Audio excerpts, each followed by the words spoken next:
وإذ قال عيسى ابن مريم يا بني إسرائيل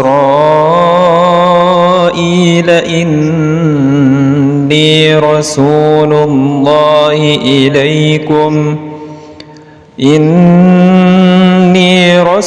الله إليكم مصدقا لما بين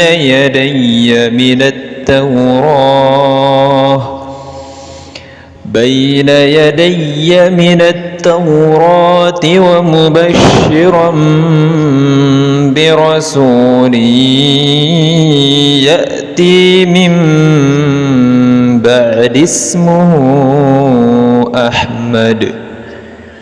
فلما جاءهم بالبينات قالوا هذا سحر مبين.